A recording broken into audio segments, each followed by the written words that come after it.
Hello students, this is Dr. Vinod and you are watching YouTube channel VSK Easy Physics. In this video, we are going to discuss one important concept or one important principle which is nothing but the Heisenberg's uncertainty principle. अब तक हमने देखा कि quantum mechanics का development कैसे हुआ. According to de Broglie, whenever the particle, microscopic particle, it is moving from one place to the another place, it is associated with one wave, and the wavelength of that wave, it is equals to lambda is equals to h upon p, where p is the momentum, lambda is nothing but the wavelength. जब हम D ब्रोग्लाई का concept लेके चल रहे थे, जब हमने उसका स्टडी किया, उस वक्त हमें ये दिखा कि उस वेव की जो भी फेज वेलोसिटी होगा, that velocity is greater than the velocity of the light, जो कि इम्पॉसिबल है क्योंकि किसी भी वेव की वेलोसिटी लाइट के वेव के ऊपर नहीं हो सकती है, ज़्यादा नहीं हो सकती है. तो कहीं ना कहीं ये कंसेप्ट गलत हुआ. तो इंस्टेंट ऑफ सिंगल वेव, उसके ऊपर सॉल्यूशन क्या हुआ, उसके ऊपर सॉल्यूशन ये निकला कि instead of considering single wave we will imagine a group of wave, a bunch of wave having slightly different frequencies. जब group of waves are associated with that particle, okay, there is a formation of the wave packet. Last lecture में हमने देखा था कि जब भी group of waves travel कर रहे हैं having different frequencies, slightly different frequencies, तो उनका जो भी resultant होगा, that resultant is formed like this one. वो resultant कुछ इस तरीके से बन रहा था. ओके, ये जो भी बन रहा है इसका वेरिएशन ऑफ एम्पलीट्यूड, ये कैसे बनता है ये भी हमने पूरे डिटेल्स में देखा था. तो यहाँ पे there is a formation of packets, wave packets. Okay, जब भी हम ग्रुप ऑफ वेव्स को इमेजिन कर रहे हैं हैविंग स्लाइटली डिफरेंट फ्रीक्वेंसीज, जब ग्रुप ऑफ वेव्स ट्रैवल कर रहे हैं और उनका जो भी रिजल्टेंट होगा, दैट रिजल्टेंट उनका कुछ इस तरीके से वेव पैकेट्स क्रिएट कर रहा है. अब यहाँ पे जो भी वेव पैकेट का कंसेप्ट आ गया, तो लास्ट लेक्चर में हमने देखा कि इस वेव पैकेट की जो भी वेलोसिटी होगा, that velocity it is represent by v suffix g, that is called age group velocity. और इंडिविजुअल जो भी वेव की वेलोसिटी है, ओके, इस वेव की जो भी वेलोसिटी, जिस वेलोसिटी से वेव प्रोपेगेट हो रहा है, that velocity is called as an phase velocity और वेव वेलोसिटी. लास्ट लेक्चर में हमने ये भी देखा कि इन दोनों में रिलेशन क्या है. What is the relation between phase velocity and group velocity. Group velocity जो भी है बहुत कम होता है as compare to the phase velocity, और ग्रुप वेलोसिटी किसके ऊपर डिपेंड होता है, it depends on the difference between the frequencies. Okay, तो अब यहाँ पे ग्रुप वेलोसिटी के बारे में हम बात कर रहे हैं वेव पैकेट के बारे में. According to in 1926, according to Max Born, the particle may be found anywhere inside this wave packet. हम जो भी बंच ऑफ वेव्स यूज कर रहे हैं उस इलेक्ट्रॉन और उस पार्टिकल का मोशन डिफाइन करने के लिए, according to Max Brown, so the particle may be found anywhere inside this wave packet. इस वेव पैकेट के अंदर पार्टिकल कहीं पे भी हो सकता है. जब moving particle may found anywhere inside this wave packet, वो पार्टिकल यहाँ पे हो सकता है, वो पार्टिकल यहाँ पे हो सकता है, वो पार्टिकल यहाँ पे हो सकता है, कहीं पे भी हो सकता है. ओके, लेकिन वो पार्टिकल 100% उस वेव पैकेट में ही होगा. अब वेव पैकेट की जो भी वेलोसिटी है, जिसको हम कह रहे हैं ग्रुप वेलोसिटी, यही वेलोसिटी उस पार्टिकल की होगी. ओके, अब वेव पैकेट क्या होता है, उसको कैसे मैथमेटिकल डिफाइन करते हैं, आगे जाके हमने नेक्स्ट लेक्चर्स में हमें वो देखना ही है. लेकिन फिलहाल के कंडीशन में इतना इमेजिन कीजिए कि वेव पैकेट है, that wave packet is moving with the velocity which is called as a group velocity, और उस पार्टिकल की वेलोसिटी और ग्रुप वेलोसिटी ये दोनों सेम होंगे. According to Max Brown in 1926, the particle or that moving particle may found anywhere inside this wave packet, वो इस wave packet के अंदर कहीं पे भी हमें मिलेगा। ओके अब अगर हम वेव पैकेट की बात करते हैं तो इसका विड्थ आपको दिख रहा है, if particle is moving along x axis. Okay तो यहाँ पे इसका विड्थ जो भी है वो ज़्यादा है। अब विड्थ ज़्यादा होने के कारण अगर पार्टिकल कहीं पे भी होगा यहाँ पे तो उसका पोजीशन डिफाइन करने के लिए, ये बहुत इंपॉर्टेंट है, इसको थोड़ा ध्यान से सुनिएगा। जब वेव पैकेट मूव हो रहा है, ओके फॉर एग्जांपल अगर this is a x axis, this one is a y axis, this is a 1 2 3 4 5। Okay so particle अगर यहाँ पे है, कोई अगर इलेक्ट्रॉन अगर यहाँ पे आपको दिख रहा है तो आप बता सकते हो कि इलेक्ट्रॉन का पोजीशन कितना है 1। अगर वही इलेक्ट्रॉन कुछ देर बाद आपको यहाँ पे दिखेगा एग्जैक्टली इस पॉइंट पे, या माइक्रोस्कोपिक पार्टिकल, जो बड़ा पार्टिकल की बात कर रहे हैं वो यहाँ पे दिखेगा, तो आप बता सकते हैं कि इसका पोजीशन कितना है, x = 3, x = 3। लेकिन जिस इलेक्ट्रॉन की बात कर रहे हैं और उसके इलेक्ट्रॉन को डिस्क्राइब करने के लिए यहाँ पे हम वेव पैकेट का हेल्प ले रहे हैं। ओके तो वो वेव पैकेट का विड्थ यहाँ पे दिख रहा है आपको। अब वो इलेक्ट्रॉन इस वेव पैकेट के अंदर है। जब भी वेव पैकेट मूव हो रहा है इलेक्ट्रॉन मे बी हियर कहीं भी हो सकता है। तो यहाँ पे अब मुझे ये बताना है, जैसे कि हम यहाँ पे एक कोई भी बड़े पार्टिकल के बारे में बात कर रहे थे, उसका एग्जैक्ट पोजीशन आप बता सकते हो किसी भी टाइम पे। अगर पार्टिकल यहाँ पे आता है तो उसका पोजीशन आप कहेंगे इट इज इक्वल टू 5। तो यहाँ पे हम उस पार्टिकल का जो भी पोजीशन डिफाइन कर रहे हैं वो वैल्यू एग्जैक्ट है, एक्यूरेट है। लेकिन जब हम वेव पैकेट की बात करेंगे, अगर यहाँ पे वेव पैकेट कुछ इस तरीके से फॉर्म हुआ है, ओके तो अगर वेव पैकेट कुछ इस तरीके से फॉर्म हुआ है और इलेक्ट्रॉन जो भी है it is inside this wave packet, but we don't know where it is exactly. यहाँ पे एग्जैक्टली वो कहाँ पे within this wave packet हमें पता नहीं है, और वेव पैकेट जो भी है वो फैला हुआ है। तो अब यहाँ पे उसका पोजीशन जो भी होगा, क्या उसका पोजीशन 2 होगा, क्या पोजीशन उसका 3 होगा, क्या पोजीशन उसका 2.1 होगा, 2.3 होगा, तो यहाँ पे हम 100% एक्यूरेटली नहीं बता सकते। ओके तो यहाँ पे एक्यूरेटली नहीं बता रहे, तो यहाँ पे आ रहा है अनसर्टेनिटी। ओके तो यहाँ पे प्रोड्यूस हो रहा है अनसर्टेनिटी, और जो भी अनसर्टेनिटी यहाँ पे प्रोड्यूस हो रहा है, uncertainty means it is less accurate. ज़्यादा अनसर्टेनिटी है तो लेस एक्यूरेट, कम अनसर्टेनिटी है तो मोर एक्यूरेट। अगर अनसर्टेनिटी की वैल्यू 0 है तो 100% एक्यूरेट पोजीशन। तो इस तरीके से यहाँ पे उसका पोजीशन हम डिफाइन करने जा रहे हैं। तो उसका पोजीशन डिफाइन करते वक्त ओके अलॉन्ग एक्स एक्सिस है, तो यहाँ पे डेल्टा एक्स करके एक क्वांटिटी लिख रहा हूँ जो है अनसर्टेनिटी, जिसको हम बोलेंगे अनसर्टेनिटी। ओके तो इतना अनसर्टेनिटी उस पार्टिकल के पोजीशन को डिफाइन करने में हो रहा है। जैसे कि यहाँ पे अगर बात कर रहे हैं तो यहाँ से 2 से लेके 3 तक इतना अनसर्टेनिटी है, तो ये अनसर्टेनिटी कितना है 1 सेंटीमीटर, जिसको हम कह सकते हैं अगर ये सेंटीमीटर में स्केल ले रहे हैं तो ये जो भी अनसर्टेनिटी है इट इज अ 1 सेंटीमीटर। तो उस तरीके से this delta x represent the uncertainty in a position. उस पार्टिकल का पोजीशन डिफाइन करने के लिए उसके अनसर्टेनिटी कितना है डेल्टा एक्स। अब ये लॉजिक हम यहाँ पे लगाएंगे, this wave packet is moving along x axis. Okay अब पार्टिकल जो भी है वो कहीं पे भी हो सकता है इस वेव पैकेट के अंदर। अब वेव पैकेट के अंदर कहीं पे भी अगर हो सकता है तो उस पार्टिकल का पोजीशन जब हमें फाइंड आउट करना है तो उस पोजीशन फाइंड आउट करते वक्त जो भी अनसर्टेनिटी आ रहा है that uncertainty it is equals to delta x. This delta x is called as an uncertainty in position.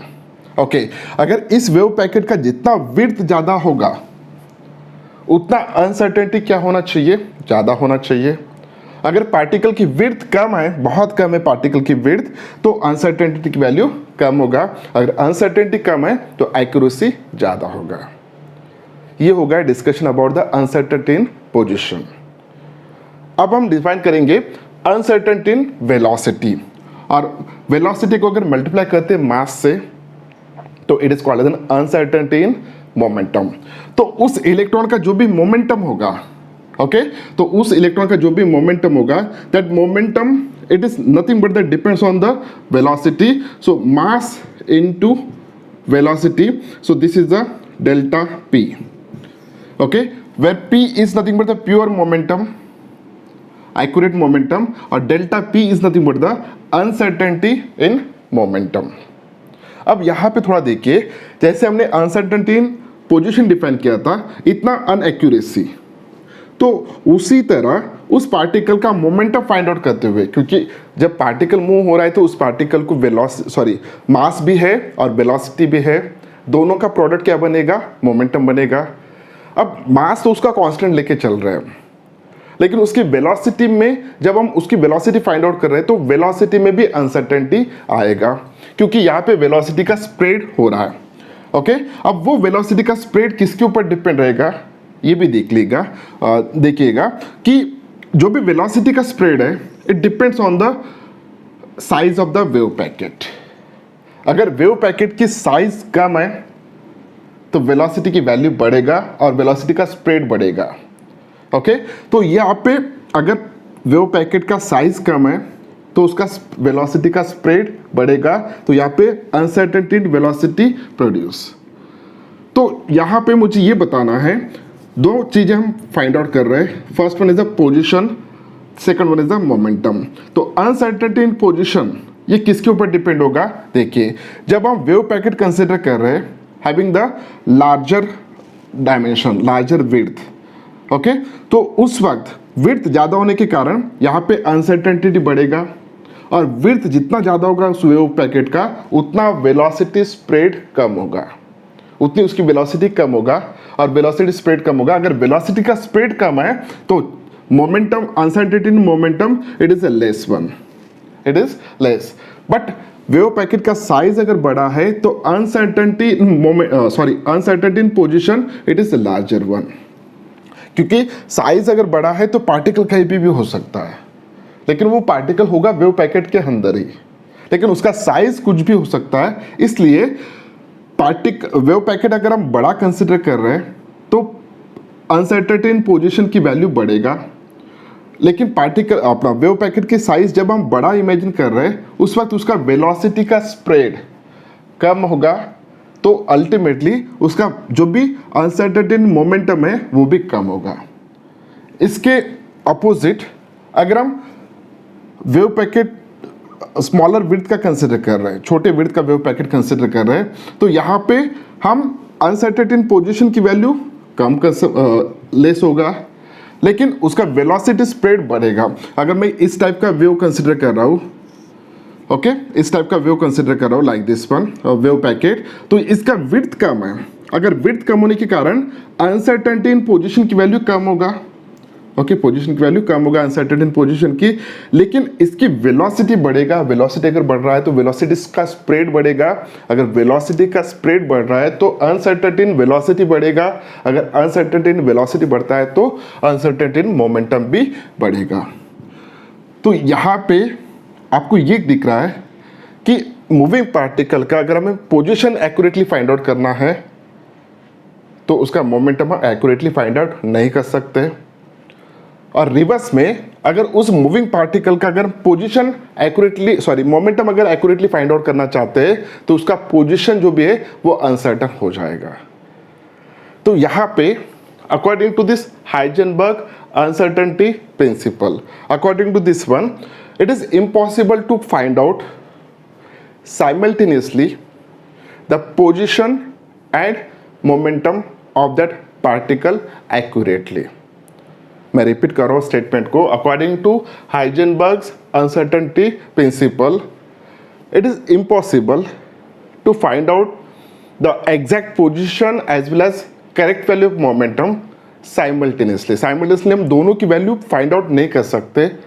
Okay तो this is nothing but the statement of the Heisenberg uncertainty principal.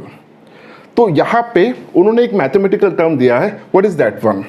According to Heisenberg's uncertainty principle, the product of uncertainty in position and uncertainty in momentum, इन दोनों का जो भी uncertainty है उनका product it is always or approximately equals to H cross. It is approximately equals to H cross. What is the H? H cross जो भी है इसको हम लिख सकते हैं, it is equals to H upon twice pi. It is equals to H upon twice pi, where H is nothing but the Planck's constant. Okay, so दोनों में का जो भी अनसर्टनिटी है उन दोनों का प्रोडक्ट जो भी है it is approximately equals to the H cross. अब इसको थोड़ा और मॉडिफाई करेंगे. So delta x delta p it is greater than और equals to H cross upon 2. So this is a mathematical statement of Heisenberg's uncertainty principle. Mathematical statement क्या देखिए, the product of uncertainty in position and uncertainty in momentum, it is always greater than or equals to H cross upon 2. This is nothing but the mathematical statement of this Heisenberg uncertainty principle. इसका कहना एक ही है कि जब भी microscopic particle move कर रहा है from one place to the another place just like a electron, तो एक ही इंस्टेंट पे हम उसका पोजीशन और मोमेंटम एक्यूरेटली मेजर नहीं कर सकते.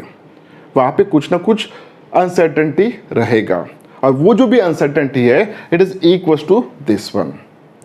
अब यहाँ पे अगर आप एक पार्टिकल को कंसिडर करते हैं जिसका वेव पैकेट की वैल्यू इतना ही है, ओके, डायमेंशन इतना ही है, जस्ट लाइक इलेक्ट्रॉन की साइज इतना, तो वहाँ पे उसका पोजीशन तो आप एग्जैक्टली फाइंड आउट करेंगे, लेकिन उसका जो भी अनसर्टेनिटी इन मोमेंटम होगा वो इनफाइनाइट होगा. और उसी तरह अगर वेव पैकेट का विड्थ इनफाइनाइट है, वेव पैकेट का विड्थ अगर इनफाइनाइट है तो उसका मोमेंटम जो भी है आप 100% फाइंड आउट कर सकते हो एक्यूरेटली, लेकिन उसका विड्थ इनफाइनाइट होने के कारण उस वेव पैकेट का उसका पोजीशन ऑफ इनफाइनाइट होगा. आप उसका पोजीशन का पोजीशन एक्यूरेटली फाइंड आउट नहीं कर सकते, तो उसकी अनसर्टेनिटी इनफाइनाइट होगा. तो यहाँ पे इतना याद रखिएगा, दोनों में जो भी अनसर्टेनिटी प्रोड्यूस हो रहा है that product it is always greater than और equals to H cross upon 2, where H is nothing but the Planck's constant. This is the uncertainty in position, this is the uncertainty in momentum. Okay, so ये एक formula हुआ. इसी तरह अगर हम बात करते हैं एनर्जी की, अगर उस पार्टिकल की मुझे एनर्जी फाइंड आउट करना है और टाइम, इन दोनों का जो भी प्रोडक्ट होगा uncertainty in energy and uncertainty in time, okay, इन दोनों का जो भी प्रोडक्ट है it is again always greater than और equals to H cross by 2, where delta E is nothing but the uncertainty in energy, this is the uncertainty in time. So ये एक pair हुआ, ये दूसरा पेयर है, और तीसरी पेयर जो भी है it is a delta J, that is a uncertainty in angular momentum and uncertainty in angle. It is always greater than और equals to H cross upon 2. ये तीन पेयर्स हो गए, ये तीनों फॉर्मूलेज इंपॉर्टेंट है. ओके, यहाँ पे तीनों में कॉमन क्या है, दोनों का प्रोडक्ट का जो भी डायमेंशन है, this pairs are called as an canonically conjugate pairs. Okay, तो इनका जो भी डायमेंशंस है वो डायमेंशंस है joule second.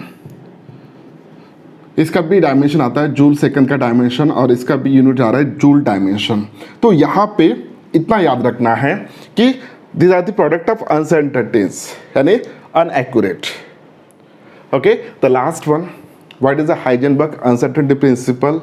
The first statement is it is impossible to determine or to find the exact position and momentum, exact momentum simultaneously of that particle without any uncertainty.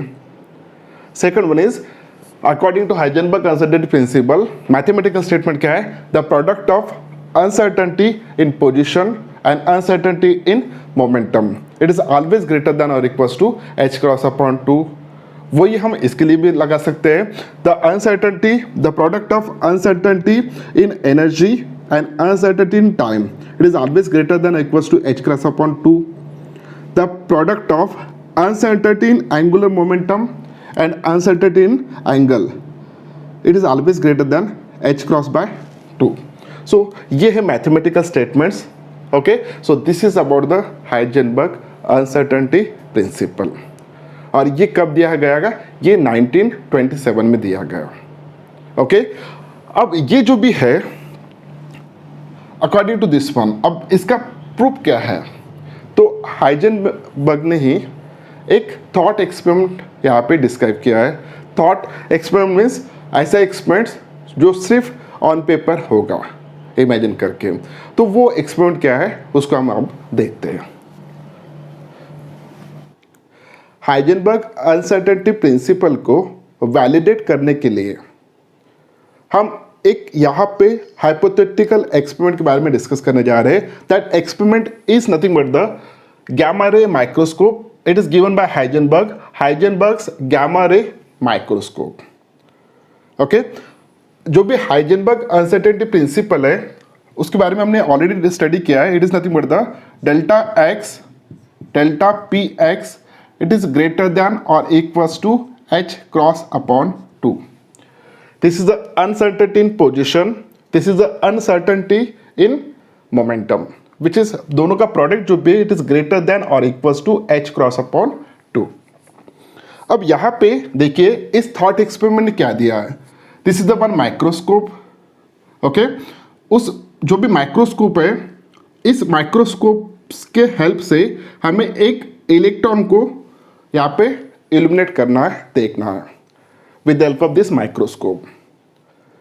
अब उस microscope के बारे में हम जब बात करेंगे तो उसका जो भी लिमिट ऑफ रिजोल्यूशन होगा, उस लिमिट ऑफ रिजोल्यूशन का फॉर्मूला यहाँ पे delta x it is equals to lambda upon 2 sine theta. Okay, so what is the delta x? It is nothing but the distance between the 2 points which can be just resolve.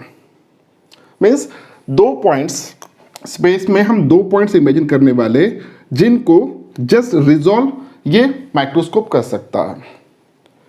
यानी इन दोनों points को इतने distance पे आप रख रहे हो तो इन दोनों पॉइंट्स को आप सेपरेट देख सकते हो. अगर 2 पॉइंट में का डिस्टेंस इससे कम होगा तो वो एक ही पॉइंट दिखेगा.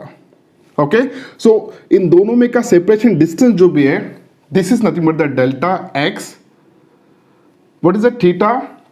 It is the angle of this aperture. This is nothing but the theta. ये जो भी एंगल दिख रहा है आपको, this is nothing but the theta. What is the lambda? It is the wavelength of that light which is used to illuminate this electron. उस electron को illuminate करने के लिए, यानी उस इलेक्ट्रॉन को माइक्रोस्कोप के हेल्प से हमें अगर देखना है तो इस इलेक्ट्रॉन के ऊपर हमें लाइट को इंसिडेंट करना होगा. जब आप लाइट को इंसिडेंट करेंगे वो लाइट स्कैटर्ड होके इस माइक्रोस्कोप में जब जाएगा तभी आपको इलेक्ट्रॉन दिखेगा. Otherwise it is not possible to see that electron without light. For example, आप मुझे देख सकते हो क्योंकि मेरे ऊपर जो भी लाइट फॉल हो रहा है उसकी जो भी रिफ्लेक्शंस है, इस रिफ्लेक्शन के कारण ही मैं आपको दिख पा रहा हूँ. कोई भी ऑब्जेक्ट के ऊपर जब भी लाइट इंसिडेंट होता है उसकी जो भी रिफ्लेक्ट हो रहा है, वहाँ से जो भी लाइट रिफ्लेक्ट हो रहा है तो उसी लाइट की वजह से आप देख सकते हो उस ऑब्जेक्ट को. उसी तरह अगर with the help of microscope इस इलेक्ट्रॉन को अगर आपको देखना है तो डेफिनेटली इस इलेक्ट्रॉन के ऊपर आपको लाइट फॉल करना पड़ेगा. जो भी लाइट आप उस इलेक्ट्रॉन को इल्यूमिनेट करने के लिए यूज करने वाले हो, उस लाइट का वेवलेंथ है लैम्डा. इस फॉर्मूले में जो भी टर्म्स है मैं आपको और एक बार एक्सप्लेन करके देता हूं. What is the delta x? It is nothing but the distance between the 2 points which can be just resolve by this microscope. What is the theta? It is the angle of this aperture. What is the lambda? It is the wavelength of that light which is used to illuminate this electron. Okay, यहाँ पे मैं बार बार electron की बात कर रहा हूँ क्योंकि electron is a microscopic particle. Okay, अब क्वांटम मैकेनिक्स में हम हमेशा माइक्रोस्कोपिक पार्टिकल्स के बारे में बात करते हैं. ओके, तो यहाँ पे देखिए मुझे डेल्टा एक्स की वैल्यू कम से कम रखना है. अगर मुझे डेल्टा एक्स की वैल्यू कम से कम रखना है तो लैम्डा की वैल्यू कम से कम होना चाहिए. तो हम ऐसा लाइट यहाँ पे यूज़ करने वाले हैं जिसका वेवलेंथ बहुत कम होगा। अगर हम जब स्पेक्ट्रम की बात करते हैं, इलेक्ट्रोमैग्नेटिक स्पेक्ट्रम की, तो उस पर एक्स रेज है, यूवी रेज है, ultraviolet, okay, IR, visible, gamma rays, इन सब में जब हम देखते हैं तो सबसे कम वेवलेंथ वाले कौन से रेज है? Gamma rays. तो हम इस एक्सपेरिमेंट में गामा रेज का यूज करने वाले हैं क्योंकि उनका वेवलेंथ जो भी है सबसे कम है। ओके, अगर वेवलेंथ कम तो delta x come. What is the delta x? It is the distance between the 2 points which can be just resolve. अगर स्पेस में कि मैं 2 पॉइंट्स कंसिडर करता हूं, अब 2 पॉइंट्स में का डिस्टेंस जो भी है it is nothing but the delta x. Okay, अब इन 2 पॉइंट्स के बीच में कहीं पे भी इलेक्ट्रॉन हो तो उसका पोजीशन हम एग्जैक्टली फाइंड आउट नहीं कर सकते। इसका इलेक्ट्रॉन यहाँ पे भी होगा, यहाँ पे भी होगा, यहाँ पे भी होगा, तो इलेक्ट्रॉन यहाँ पे एक ही पॉइंट पे देखेगा। ओके, सो जो भी इलेक्ट्रॉन का पोजीशन हमें फाइंड आउट करना है अगर, तो उस पोजीशन फाइंड आउट करते वक्त जो भी अनसर्टेनिटी आने वाला है, दैट अनसर्टेनिटी कितना है? It is equal to delta x. तो ये एक इक्वेशन है first. So this is nothing but the uncertainty in position, because electron यहाँ पे भी होगा, यहाँ पे भी होगा, यहाँ पे भी, कहीं पे भी होगा, इन बिटवीन दिस टू हम उसको एग्जैक्ट पोजीशन फाइंड आउट नहीं कर सकते क्योंकि इलेक्ट्रॉन कहीं पे भी होगा। Okay, so this is a limiting condition. तो इलेक्ट्रॉन हमें एक ही जगह दिखने वाला है, तो उसका पोजीशन जो भी है, उसका मेजरमेंट में जो भी अनसर्टेनिटी आने वाला है, that uncertainty is nothing but the delta x. Okay, यहाँ पे देखिए, जैसे कि हमने अभी डिस्कस किया था, हमें कम वेवलेंथ वाले रेडिएशन, कम वेवलेंथ वाले लाइट को यहाँ पे इंसिडेंट करना है। हम एक फोटोन यहाँ पे इंसिडेंट करने वाले हैं। ओके, जो फोटोन हम यहाँ पे इंसिडेंट कर रहे हैं वो गामा रे का फोटोन है। ओके, गामा रे हम इंसिडेंट कर रहे हैं। अब जैसे हम गामा रे की बात कर रहे हैं तो गामा रे का वेवलेंथ सबसे कम होगा, लेकिन उसकी फ्रीक्वेंसी जो भी है सबसे ज़्यादा होगा। अगर फ्रीक्वेंसी ज़्यादा है तो उस फोटोन की एनर्जी ज़्यादा होगा। ओके, ऐसी हाईली एनर्जेटिक फोटोन जब इलेक्ट्रॉन के ऊपर इंसिडेंट होगा तो डेफिनेटली फोटोन का कुछ एनर्जी उस इलेक्ट्रॉन को ट्रांसमिट किया जाएगा। तो इस प्रोसेस में उस फोटोन का स्कैटरिंग होने वाला है और इलेक्ट्रॉन का रिकॉइल होगा। ओके, मैं रिपीट करता हूँ, जब भी हाईली एनर्जेटिक फोटोन उस इलेक्ट्रॉन के ऊपर इंसिडेंट हो रहा है तो वहाँ पे स्कैटरिंग प्रोसेस होगा। उस स्कैटरिंग प्रोसेस में जो भी इलेक्ट्रॉन है, that electron it is moving in this direction, it is recoiled. और जो भी स्कैटर्ड फोटोन है, that photon it is moving, let us imagine that it is moving in this direction. इस direction में फोटोन मूव होने वाला है। Okay, this is the scattered photon, this is the recoiled electron. So उस recoiled electron का जो भी velocity होगा it is nothing but the v। Okay, जो भी इंसिडेंट फोटोन था, जो भी इंसिडेंट फोटोन था, उस इंसिडेंट फोटोन का जो भी मोमेंटम होगा, that momentum is equal to h nu by c। What is nu? It is the frequency of that incident photon. Okay, जब भी फोटोन स्कैटर्ड हो रहा है इन दिस डायरेक्शन, तो वो इलेक्ट्रॉन इस कोलिजन प्रोसेस में क्या कर रहा है, कुछ उसकी एनर्जी जो भी था उस इस फोटोन इलेक्ट्रॉन को दे दिया। So therefore electron is recoil in this direction with a momentum. अगर हम मोमेंटम की बात करते हैं तो mass multiplied by velocity, this is nothing but the momentum of that recoiled electron. Okay, अब यहाँ पे जो भी फोटोन इंसिडेंट हो रहा था, पहले उसकी एनर्जी इतना था, कोलिजन प्रोसेस में उसकी कुछ एनर्जी कम हो जाएगा, वो एनर्जी किसको दे देंगे? इलेक्ट्रॉन को। तो ये जो भी फोटोन है, ओके, तो इसकी जो भी एनर्जी होगा वो कम हो जाएगा, उसका फ्रीक्वेंसी कम होगा, तो इसका जो भी फाइनल मोमेंटम होगा, मैं मोमेंटम की बात कर रहा हूँ, it is nothing but the h new dash bye c। This is the momentum of that scattered photon, this is the momentum of that recoiled electron, this is the momentum of that incident photon, और electron का initial momentum कितना है? 0 है। Okay, तो अब थोड़ा ध्यान से सुनना है आपको। Let us imagine that this is the x axis. Okay, recoil electron ने जो भी एंगल किया है, that angle is equal to alpha. जो भी फोटोन है, ओके, आफ्टर स्कैटरिंग जिस डायरेक्शन से जा रहा है, let us imagine that this angle it is equals to beta. Okay, angle को ध्यान से देखिएगा, it is with respect to the x axis. Okay, so along x axis, along x axis जो भी मोमेंटम यहाँ पे चेंज हो रहा है उस मोमेंटम के बारे में हमें यहाँ पे डिस्कस करना है। ओके, तो इनिशियल मोमेंटम कितना था? इनिशियल मोमेंटम यहाँ पे दो ऑब्जेक्ट्स है, एक है फोटोन, दूसरा है इलेक्ट्रॉन। इलेक्ट्रॉन कैसा था? स्टेबल था बिफोर कोलिजन। इस फोटोन का मोमेंटम कितना है? H nu by c. So initial जो भी मोमेंटम है it is nothing but the h nu by c plus 0। This is the momentum of electron क्योंकि वो स्टेबल है। और ये incident photon it is equals to, हमें अलोंग एक्स एक्सिस देखना है। ओके, मोमेंटम कैसे कंजर्व हो रहा है। तो इस इलेक्ट्रॉन का एक कंपोनेंट इस डायरेक्शन में आएगा। ओके, इलेक्ट्रॉन, रिकॉइल इलेक्ट्रॉन का मोमेंटम इस डायरेक्शन में कितना है? mv। उसका कंपोनेंट इस डायरेक्शन में कितना आना चाहिए? Along x axis it is equals to mv cos alpha. Okay, so mv cos of alpha plus इस फोटोन का मोमेंटम कितना आना चाहिए इस डायरेक्शन में? इट इज इक्वल्स टू, इस डायरेक्शन में कितना है momentum? It is h nu dash by c. कितना एंगल बना है यहाँ पे? बीटा। सो इसका एक कंपोनेंट इस डायरेक्शन में कितना आना चाहिए? So h nu dash by c into cos of beta.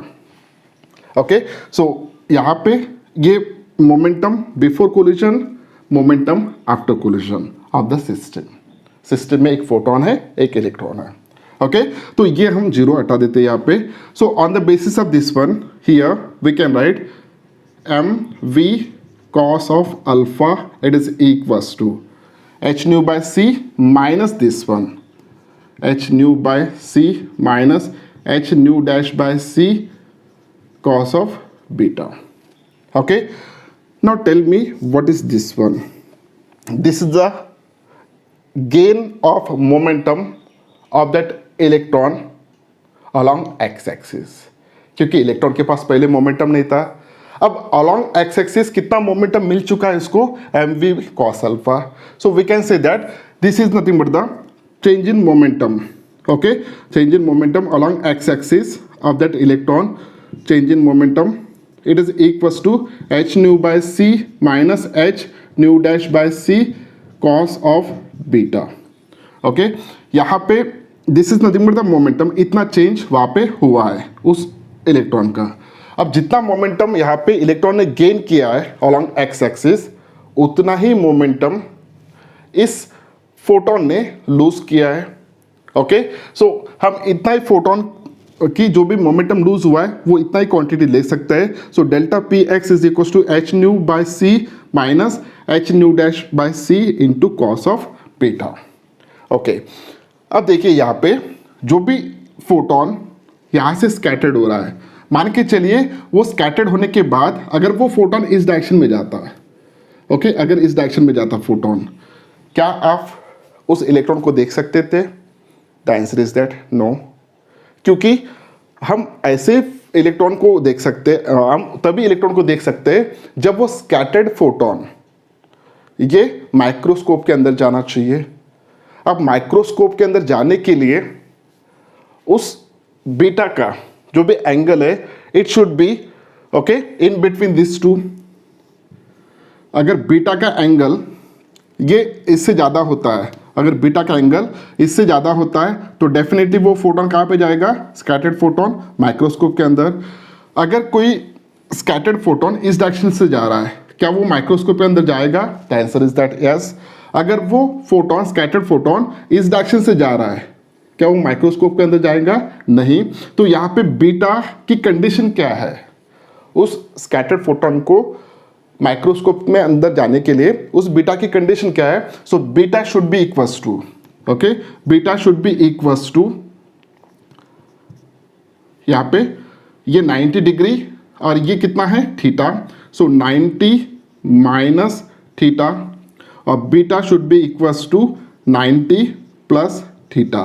इनके बीच में अगर बीटा की वैल्यू आता है तो ऑब्वियसली डेफिनेटली वो इलेक्ट्रॉन जो भी है वो माइक्रोस्कोप के अंदर जाएगा, provided that the value of beta that is the scattered photon का angle with respect to x axis it should be equals to 90 minus theta और in between 90 minus theta and 90 plus theta, इन दोनों के बीच में होना चाहिए। Okay अगर वो इन दोनों के बीच में आता है तो ही वो जो भी इलेक्ट्रॉन है वो हमें दिखेगा, अदरवाइज नॉट।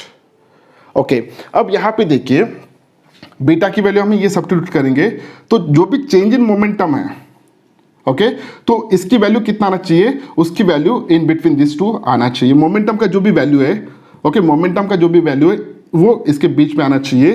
तो यहाँ पे this h nu by c minus h nu dash by c cos of beta. अब बीटा की जगह पे मिनिमम कंडीशन क्या डालने वाले हैं, 90 minus theta, okay should be less than और equals to p x less than और equals to h nu by c minus h nu dash by c into cos of 90 plus theta.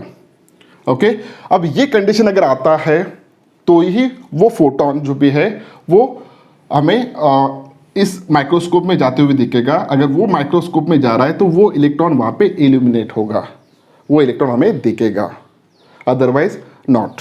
Okay so ये condition जो भी है अगर हम ये लेके चलते हैं, so this is equals to, ये जो कंडीशन आ रहा है यहाँ पे, तो मोमेंटम कितना होना चाहिए, तो momentum it should be greater than this one, it should be less then this one.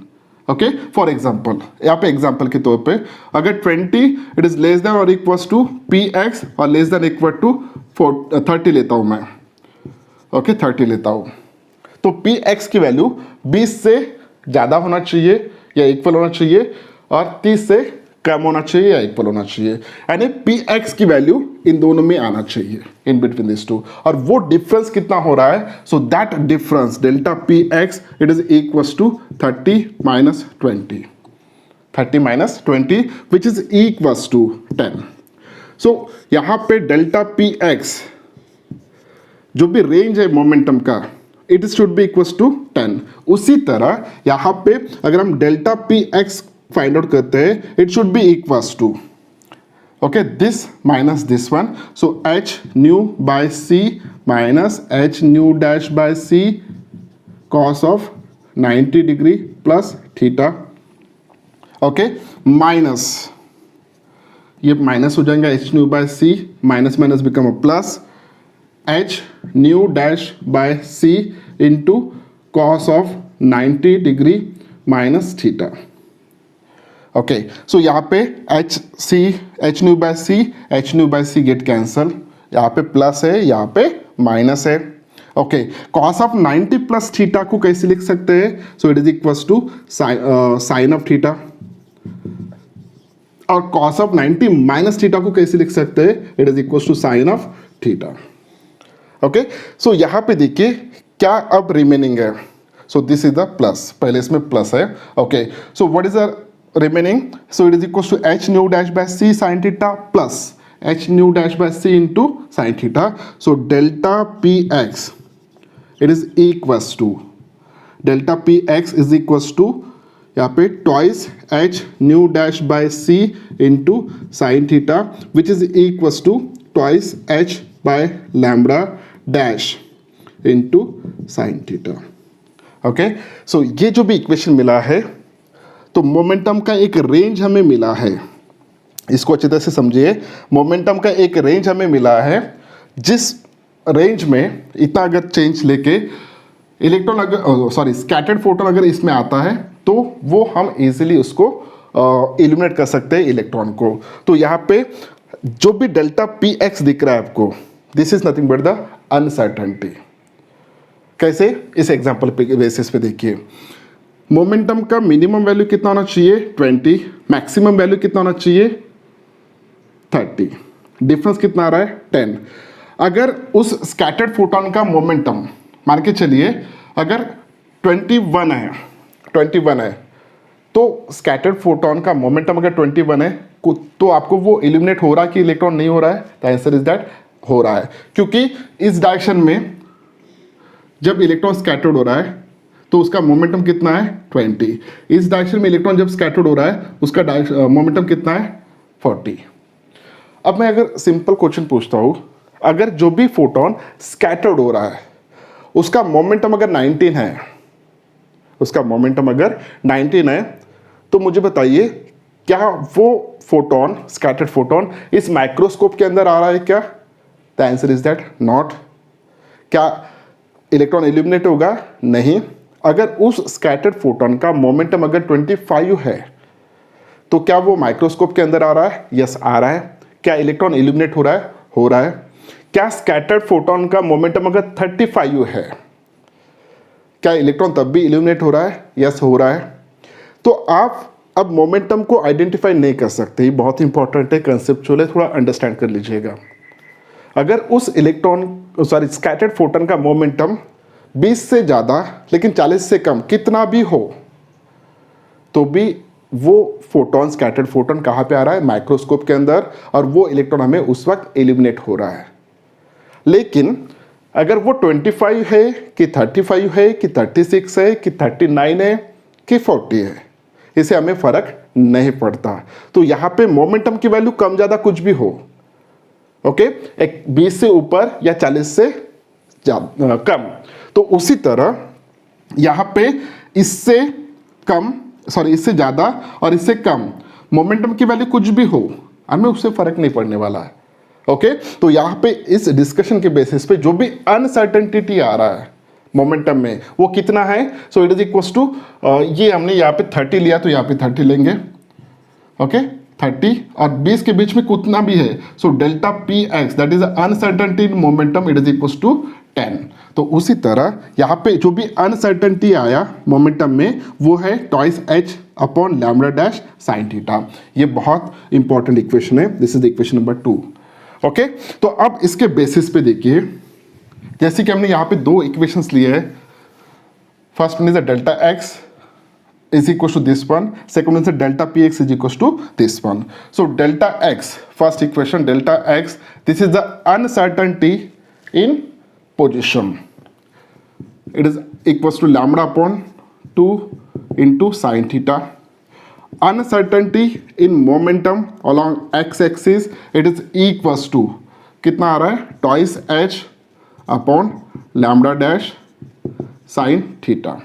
Okay, अब इन दोनों का प्रोडक्ट लेंगे हम। जब इन दोनों का प्रोडक्ट लेंगे हम, so delta x delta p x it is equals to, delta x की वैल्यू कितना है? Lambda 2 sine theta into delta p x की वैल्यू कितना है? Twice h upon lambda dash into sine theta. Okay, so sorry, यहाँ पे c होना चाहिए। Okay, so h nu dash by c, जिसको हम लैम्डा लिख सकते हैं। ओके, लैम्डा डैश लिख सकते हैं, हमने ऑलरेडी लैम्डा डैश वैसे कंसिडर करके लिखा था। ओके, सो यहाँ पे देखिए, यहाँ पे it is equals to this 2 sine theta get cancel, और ये लैम्डा और lambda dash near about same होंगे, इसलिए हम उसको भी कैंसिल कर रहे हैं। तो यहाँ पे क्या बचा? H. Okay, so delta x delta p x it is equals to h. ये मोर एप्रोप्रिएट लिखना है तो delta x into delta p x it is greater than और equals to h cross upon 2। This is nothing but the proof of this Heisenberg uncertainty principle. What is the delta x? This is the uncertainty in measurement of position of that electron. Okay, और उसके बाद delta p x it is nothing but the uncertainty in momentum of that electron along x axis. तो इतना uncertainty है। Okay, तो इन दोनों का product कितना आ रहा है? इट इज ग्रेटर देन और equals to h cross upon 2। So ये था एक प्रूफ। हमने इस इलेक्ट्रॉन के बारे में डिस्कस किया था, जितना मोमेंटम फोटोन के बारे में डिस्कस कर रहे थे, उतना ही मोमेंटम किसका चेंज होने वाला है? उस इलेक्ट्रॉन का। तो इतना अनसर्टेनिटी, ओके, और इन दोनों का product is equals to h cross upon 2। So this is nothing but the Heisenberg gamma ray microscope. ये पूरा ऑन पेपर है, okay, which is called as an hypothetical experiment और थॉट एक्सपेरिमेंट, और जो वैलिडेट कर रहा है, जिसके रिजल्ट्स वैलिडेट कर रहे हैं हाइजेनबर्ग अनसर्टेनिटी प्रिंसिपल को। So thank you very much, bye bye.